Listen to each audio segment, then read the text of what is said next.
Welcome dear rockets, कैसे हैं आप सभी। तो आज हम लेकर आए हैं एक बहुत ही बढ़िया हॉरर थ्रिलर मूवी जिसके क्लाइमेक्स में खतरनाक ट्विस्ट देखने को मिलेगा। तो आइए बिना टाइम वेस्ट किए शुरू करते हैं 2023 में रिलीज हुई इस कन्नड़ा मूवी को, जिसका नाम है ये रहा आपके सामने। पर हाँ, हमेशा की तरह वीडियो को एंड तक देखिए, हम आपको पूरा फील देंगे। तो मूवी की शुरुआत होती है कई साल पहले, जब एक गांव में एक बच्चे का जन्म होता है। गांव के लोग एक बाबा को बहुत मानते हैं और वो बाबा कहता है कि ये बच्चा एक राक्षस है। इसलिए बाबा के कहने पर गांव वाले उस बच्चे को एक पेटी में डालकर पानी में डुबो देते हैं। इस बारे में एक किताब में लिखा होता है जिसे एक आदमी पढ़ रहा है और यहाँ पर मूवी का टाइटल डालकर मूवी होती है शुरू। सीधे यहाँ से विजय नाम के एक इंजीनियर को दिखाते हैं जो उस गांव में आता है। असल में वहाँ पर एक बड़ा ब्रिज डैमेज हो चुका है जिससे वो फिर बनाने के लिए आया हुआ है। उसके साथ उसका असिस्टेंट वेणु भी होता है। अब गांव वालों से विजय को पता चलता है कि इस ब्रिज के डैमेज होने का कारण है एक क्वेरी यानी खदान। असल में मुस्तफा नाम के एक आदमी ने उस क्वेरी का कॉन्ट्रैक्ट लिया है। उसे तो एक छोटी जगह से पत्थर निकालने का कॉन्ट्रैक्ट मिला है,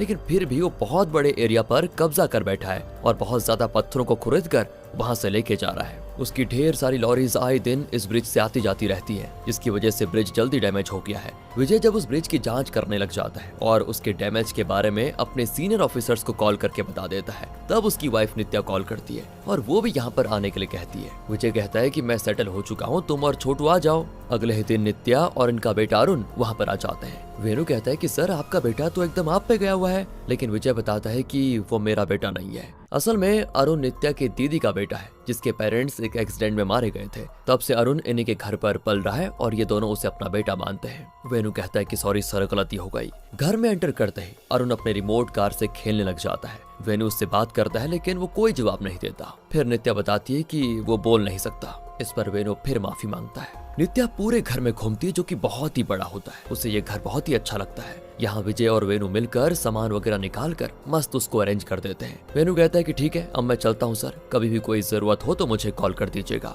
और दोस्तों, आपको बताऊं तो विजय और नित्या की शादी को 3 साल हो गए हैं और वो बच्चे के लिए अभी भी ट्राई कर रहे हैं। दोनों एक दूसरे से बहुत प्यार करते हैं, लेकिन अभी तक उन्हें बच्चा नसीब नहीं हुआ। अब अगले दिन विजय काम के लिए तैयार हो रहा होता है, पर अरुण नाश्ता करता ही नहीं। तब वेणु उसकी प्लेट से इडली निकाल कर कहता है कि अगर तुम नहीं खाओगे तो मैं खा जाऊंगा इसको। कुछ देर के बाद विजय भी जब खाने बैठता है तो उसे कॉल आता है कि ब्रिज के नीचे एक पेटी मिली है। अब विजय और वेणु तुरंत निकलते हैं तो नित्या कहती है कि मुझे भी देखने का मन हो रहा है, उस पेटी में है क्या, मेरी जानने की इच्छा है। विजय मना तो करता है लेकिन वेणु कहता है कि आने दीजिए सर, कोई दिक्कत नहीं है। फिर तीनों उस ब्रिज के पास जाते हैं जहाँ लोगों की भीड़ जमा हो चुकी है। अब पेटी को देखकर तो वेणु मजाक करता है कि सर, जरूर इसमें कोई खजाना होगा, हो सके तो उसका शेयर मुझे भी दे दीजिएगा। इस तरह वो मजाक करता है। अब विजय अपने आदमियों से उस पेटी को खोलने के लिए कहता है। जब वो खोलते हैं तो सभी के सभी चौंक जाते हैं, क्योंकि अंदर एक बच्चे का स्केलेटन होता है जिसका सर बहुत बड़ा और बॉडी बहुत छोटी होती है। इतने में वहाँ पर पुलिस आ जाती है और इंस्पेक्टर पूछता है कि ये पेटी मिली कहाँ से। विजय कहता है कि सर, यहाँ ब्रिज का काम चल रहा है और तभी ये पेटी मिली यहाँ से। इंस्पेक्टर उस पेटी को स्टेशन लेकर जाता है। अब ये सब कुछ देखकर गांव का एक लड़का उस गांव के एक आदमी से मिलने जाता है। ये वही आदमी है दोस्तों जिसे शुरुआत में एक बुक पढ़ते हुए दिखाया गया था। इसका नाम है चेन्ना। लड़का उसे बताता है कि हमें जिस बात का शक था वो सच निकला। चेना फिर अपना वो बुक निकाल कर पढ़ने लग जाता है। यहाँ दिखाते हैं दोस्तों तो घर पर नित्या को अजीब आवाजें आती है, लेकिन वो मुड़ती है तो कुछ नहीं होता। फिर कोई आवाज को सुनकर वो बाहर जाती है तो एक बुजुर्ग औरत उसको देख रही होती है, पर नित्या अचानक मुड़कर फिर उस तरफ देखती है तो वो औरत हो जाती है गायब। नित्या के समझ नहीं आता कि इतनी जल्दी वो कहाँ जा सकती है। अरुण झूले में खेल रहा होता है तो नित्या उसे लेकर घर के अंदर जाती है और जब विजय घर आता है तो नित्या ने उसके लिए कैंडल लाइट डिनर अरेंज किया होता है। विजय कहता है कि ये देखकर मुझे हमारी ना फर्स्ट एनिवर्सरी की याद आ गई है। इतने में अचानक वही बुजुर्ग औरत वहाँ पर आ जाती है तो नित्या की तो हालत खराब, पूरी तरह से चौंक जाती है वो। असल में विजय ने इस औरत को नित्या की मदद के लिए भेजा था। इसका नाम है शांतम्मा। नित्या पूछती कि सुबह मैंने आपको देखा था, लेकिन अचानक आप कहाँ गायब हो गई। शांतम्मा कहती है कि मैं तो सर से मिलने आई थी, लेकिन जब पता चला कि वो घर पर नहीं है तो मैं लौट गई। विजय कहता है कि देखिए, आप कल से काम पर आ जाइएगा। शांतम्मा जाते जाते नित्या को बड़ी अजीब तरह से घूरते हुए जाती है। नित्या को तो टेंशन होती है कि ये मुझे ऐसे क्यों देख रही है। और अब रात को नित्या की नींद खुल जाती है। उसे बड़ी प्यास भी लगती है। किचन में जाकर फ्रिज से पानी निकाल कर पीती है तो देखती है कि बाहर धुआं ही धुआं है। वो बाहर जाती है तो वहाँ पर अरुण पुतले की तरह खड़ा रहता है। नित्या कहती है कि अरे, इस वक्त यहाँ पर क्या कर रहे हो तुम। पर वो एक जगह की ओर इशारा करता है और नित्या उस तरफ जाती है। उसे बड़ा अजीब सा फील होता है और किसी को देखकर वो डर जाती है। उसके बाद तो तुरंत अरुण को लेकर घर के अंदर चली जाती है डर डर कर। इसी बीच दोस्तों विजय की नींद खुल जाती है। तब नित्या उसे बताती है कि देखो मैंने बाहर किसी को देखा था। विजय कहता है कि यार जरूर तुम्हारा वहम होगा, तुम खुद भी डर रही हो और बेचारे अरुण को भी डरा रही हो, जाकर सो जाओ। अगले दिन विजय काम पे निकल जाता है और नित्या फूल तोड़ने लग जाती है। तब वो शांतम्मा आती है। नित्या उससे पूछती है कि कल जो पेटी मिली थी उसके बारे में लोग तरह तरह की कहानियां बता रहे हैं, क्या आप कुछ जानती है उसके बारे में? शांतम्मा कहती कि नहीं बेटी, वो तो मेरे पैदा होने से पहले की कहानी थी। सुना है गांव में एक राक्षस पैदा हुआ था जिसका सर बहुत ही बड़ा और शरीर बहुत छोटा था। लोगों को लगा कि अगर ये गांव में रहेगा तो गांव मिट जाएगा, इसीलिए किसी बाबा के हाथों उन्होंने कोई कर्मकांड करवाया और उस बच्चे को पेटी में बंद करके नदी में डुबो दिया। अब तक तो ये सिर्फ एक कहानी थी, लेकिन कल जो पेटी मिली उससे पता चल गया है कि वो कहानी नहीं सच था। और अब तो नित्या और भी डर जाती है। यहाँ काम के दौरान विजय को एक पॉलिटिशियन का कॉल आता है जो उसे क्वेरी में बुलाता है। विजय भी वहाँ पर जाता है। पॉलिटिशियन के पास ही मुस्तफा भी होता है जो एक आदमी को बहुत पीट रहा होता है। असल में दोस्तों मुस्तफा ने ही इस पॉलिटिशियन को बताया था कि विजय ब्रिज को रिनोवेट करने के लिए आया है। वो विजय से कहता है कि यहाँ मुस्तफा के खिलाफ तुम कुछ नहीं कर सकते, हाँ अगर जरा उसके साथ एडजस्ट करके काम करोगे तो अच्छा होगा। इतने में मुस्तफा आ जाता है और कहता है कि तुम्हें जो रकम चाहिए मैं दे सकता हूँ, लेकिन मैं कितना पत्थर ले जाता हूँ, कहाँ खुदाई करता हूँ, इन बातों में तुम मुझे तंग मत करो, मतलब टांग ही मत अड़ाओ तुम। विजय भी अकड़ कर कह देता है कि मुझे भीख लेने की आदत नहीं है, मैं अपनी ड्यूटी तो करके रहूंगा, तुम चाहे कुछ भी कर लो। कहकर विजय चला जाता है। मुस्तफा गुस्से में उसे शूट करने जाता है, लेकिन पॉलिटिशियन उसको रोक देता है। अब यहाँ नित्या अरुण के लिए खाना परोसकर उसको बुलाती है, लेकिन न जाने वो कहाँ चला गया था। नित्या पूरे घर में उसे ढूंढती है और तब एक कमरे में पहुंचती है जहाँ पर पुरानी चीजें रखी हुई है। वहाँ पर दोस्तों एक बॉक्स होता है जो हिलने लगता है, कहीं अरुण इसके अंदर तो नहीं छुप गया। ये सोचकर नित्या उस बॉक्स को खोलती है, पर न जाने उसने क्या देखा, एकदम चौंक कर बेहोश हो जाती है। और जब विजय घर आता है तो नित्या को पुकारता है, वो कहीं नहीं होती। विजय उसे ढूंढने लगता है तो तब वो देखता है कि नित्या उस कमरे में बेहोश पड़ी हुई है। फिर वो उसे बाहर लेकर आता है। जब उसे होश आता है तो कहती है, मैंने उस कमरे में पता है एक रूप देखा था और ऊपर से अरुण भी गायब है। अब विजय फिर उस कमरे में जाता है, लेकिन वहाँ पर कोई रूप नहीं होता। फिर वो नित्या को समझाता है कि यार तुम बेकार में डर रही थी, वहाँ तो कुछ भी नहीं है। इतने में शांतम्मा अरुण को लेकर आती है। नित्या पूछती है कि अरे आप इसको लेकर कहाँ चली गई? शांतम्मा कहती है कि पास ही के मंदिर लेकर गई थी। इसके बाद दोस्तों जब आपको पता होगा नित्या गिरी थी तो उसके हाथ में चोट लग गई थी और बहुत खून निकल रहा था, तो विजय उसके हाथ पर अपना रुमाल बांधकर जल्दी से हॉस्पिटल लेकर जाता है और डॉक्टर को सारी बातें बताता है। अब डॉक्टर नित्या को चेक करता है, लेकिन इतने में एक इमरजेंसी केस आ जाता है और वो नर्स को पट्टी बांधने को कहकर खुद उस केस को देखने जाता है। विजय भी उसके पीछे जाता है तो देखता है कि वहाँ 3 लोगों को बहुत ही बुरी हालत में लाया गया है। उनमें एक छोटा लड़का भी होता है। असल में क्वेरी में पत्थरों को तोड़ने के लिए ब्लास्ट करवाया जाता है और ऐसे एक ब्लास्ट में ही ये लोग वहाँ पर घायल हुए थे। वहाँ चेन्ना भी होता है जो कि एक सोशल एक्टिविस्ट है। वो कहता है कि इस तरह की दुर्घटनाएं पहले भी हो चुकी हैं, लेकिन उस मुस्तफा का कोई कुछ नहीं बिगाड़ सकता।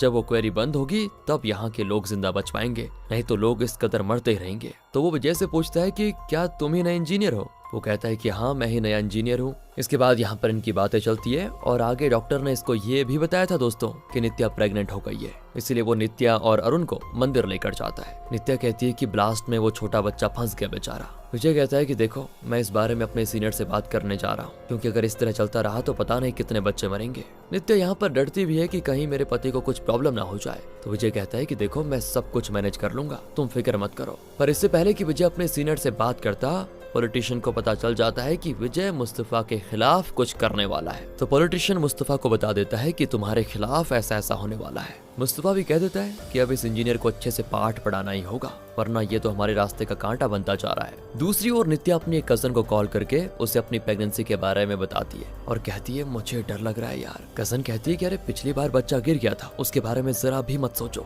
इस बार सब अच्छा होगा देखना। नित्या को फिर वो वक्त याद आता है जब वो पहली बार प्रेग्नेंट हुई थी, लेकिन उसका अबॉर्शन हो गया था। वो सोचती है कि बस भगवान इस बार ऐसा नहीं होना चाहिए। अब विजय अपने सीनियर से मिलने के लिए शहर जाने वाला है, लेकिन वेणु कहता है कि प्लीज सर मुस्तफा से दुश्मनी मोल मत लीजिए, वो बड़ा खतरनाक आदमी है। विजय कहता है कि देखो अगर सभी इसी तरह सिर्फ अपने बारे में सोचने लगे ना तो मुस्तफा जैसे पावरफुल लोग पनपते ही जाएंगे, मैं इन सब से नहीं डरूंगा। तो वो शहर जाकर रात को घर लौटता है तो नित्या रो रही होती है। वो विजय को बताने लगती है कि यहाँ पर क्या क्या हुआ था और फ्लैशबैक में दिखाते हैं कि विजय के आने से पहले कोई दरवाजे पे पीट रहा था। नित्या घबरा गई, लेकिन फिर उसने दरवाजा खोला तो मुस्तफा आया था। वो नित्या को टॉर्चर करता है कि देखो अपने पति को समझा कर रखो, अगर उसने मेरे मामले में दखलंदाजी की तो तुम्हें और तुम्हारे पेट में जो बच्चा पल रहा है उन दोनों को छोड़ूंगा नहीं। नित्या डरती है कि कहीं वो उसके होने वाले बच्चे को कुछ कर ना दे, इसलिए वो विजय से चुप रहने के लिए कहती है। विजय भी उसे शांत करता है कि देखो ऐसा कुछ नहीं होगा। फिर शांतम्मा नित्या को अंदर ले जाकर सुला देती है एंड वहाँ मुस्तफा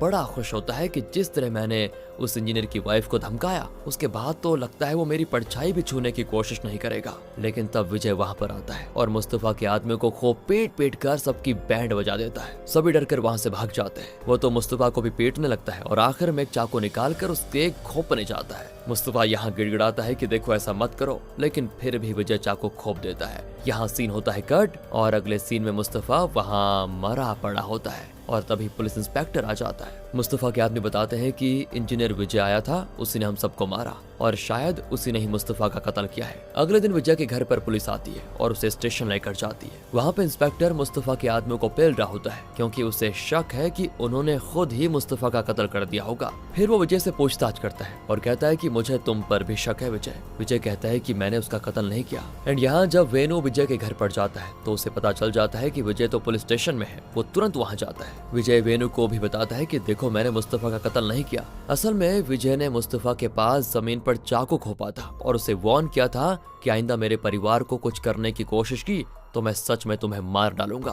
फिर विजय वहाँ से चला गया था दोस्तों, पर इंस्पेक्टर उसकी बात का विश्वास नहीं करता। इतने में चेना वहाँ पर आता है और इंस्पेक्टर से कहता है कि विजय ने कत्ल नहीं किया, कातिल कौन है ये इस वीडियो में है। कहकर वो इंस्पेक्टर को एक वीडियो दिखाता है। उसमें पता चलता है कि नित्या वहाँ पर आई थी, लेकिन बड़ी अजीब दिख रही थी। उसने कहा तुम मेरे बच्चे को मार डालोगे हैं, मैं तुम्हें जिंदा नहीं छोड़ूंगी। ये कहकर उसने मुस्तफा का कत्ल किया था। अब वीडियो देखने के बाद विजय की समझ में नहीं आता कि नित्या इतना अजीब क्यों बिहेव कर रही है। अब चेना कहता है कि आप लोग मेरे घर आइए, मैं सब बताता हूँ। अब विजय और पुलिस इंस्पेक्टर चेना के घर जाते हैं तो चेना वो बुक निकालता है और कहता है कि अब तक इस गांव में जो कहानियां सुनाई जाती रही वो सारी मनगढ़ंत कहानियां थी। सच में क्या हुआ ये मैं बताता हूँ। लगभग 150 साल पहले इस गांव का एक सरदार था जिसकी पत्नी का नाम था कौशल्या, जो कि एक आदिवासी महिला थी। शादी के कई साल के बाद भी उनके बच्चे नहीं हुए। सरदार का एक भाई था जिसका बेटा पैदा हुआ तो वो बड़ा खुश हुआ कि अब मेरा बेटा इस गांव का सरदार बनेगा। पर इसी बीच कौशल्या प्रेग्नेंट हुई और सरदार बड़ा खुश हुआ, लेकिन छोटे भाई को जलन होने लग गई